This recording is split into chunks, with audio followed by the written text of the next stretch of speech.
Welcome to the NFL Review Playoff Edition. Week 16 and 17 of the NFL were wild to say the least. Let's start with the Bengals. In Week 16, they secured their playoff berth, topping their division rivals, the Pittsburgh Steelers, 13-10 at Heinz Field. Now, Andy Dalton, AJ Green were hooking up all over the place. It was beautiful. Cincy's D was rushing Big Ben all day. Geno Atkins had 2.5 sacks. And now the Bengals will play the Houston Texans in a wild card matchup this Saturday. Houston, on the other hand, hasn't been looking so great lately. They've lost their last 2 games of the regular season, and they got pumped by Minnie in Week 16, 23-6, and then they lost last week to Indianapolis.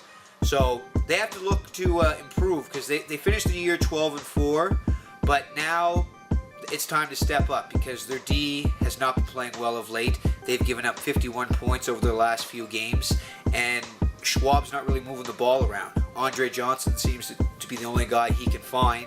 And Arian Foster, he ran for 96 yards versus Indy, but versus Minnesota, he only ran for 15. So if they look to improve and go farther in the playoffs, they have to beef up their play, or they're going to be on the golf course pretty soon.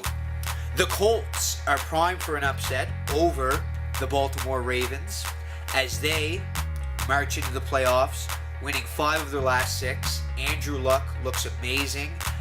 Perfect replacement for Peyton Manning. Everybody at the start of the year was like, wow, why would you ever get rid of Manning? Look at that. They're in the playoffs. And to have a really good chance at beating a shaky Baltimore team right now. Baltimore has lost their last 4 out of 5.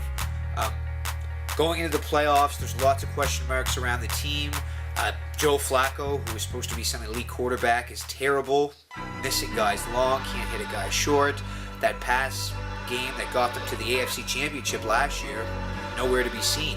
And their defense really hasn't been able to play together all year because all the injuries. Terrell Suggs was out, Ed Reed was out, Ray Lewis has been out. So it's going to be tough considering Andrew Luck and Colts have been impressive of late, so it's going to take a miracle in Baltimore for the Ravens to move on. In the NFC, Washington and Minnesota secured playoff spots on the last day of the regular season. After losing to Carolina in Week 9, Washington has won 7 straight games, capping it off, beating the Cowboys in Week 17 for the division. RG3 has to be commended.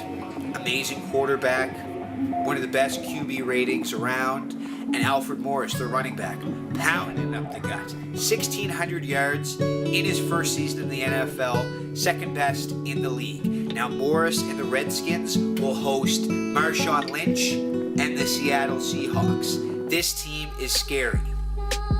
Marshawn Lynch, 3rd in the league in rushing, just a couple, I think, under 20 yards shorter than, or under 20 yards less than Alfred Morris. But Russell Wilson, their rookie quarterback, is amazing. Threw for over 3,000 yards this year, 20-something TDs, and their defense, scary. 1st in the league in points scored. That means lots of turnovers, a couple pick sixes. But Seattle is going to Washington, so Seattle doesn't have that home field advantage, which they've done well with all year. Lambeau Field will be rocking this weekend as the Green Bay Packers host the Minnesota Vikings. The Purple Men are led by none other than Adrian Peterson. Mr. 2000 ran for 2,097 yards this season, 2nd best of all time. Minnesota beat Green Bay a couple days ago to earn the right to play in this wildcard game. The game this weekend will come down to 2 things. If Minnesota can stop the pass, they will win. If Green Bay will stop the run, they can win. That's all it is, simple and plain. Now, teams with the bye, Denver and New England have the bye in the AFC, while San Fran and Atlanta have the bye in the NFC. Happy wildcard weekend, all.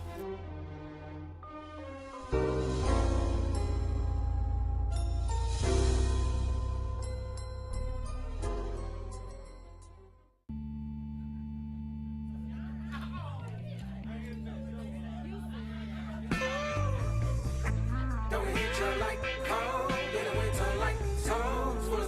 ice, fry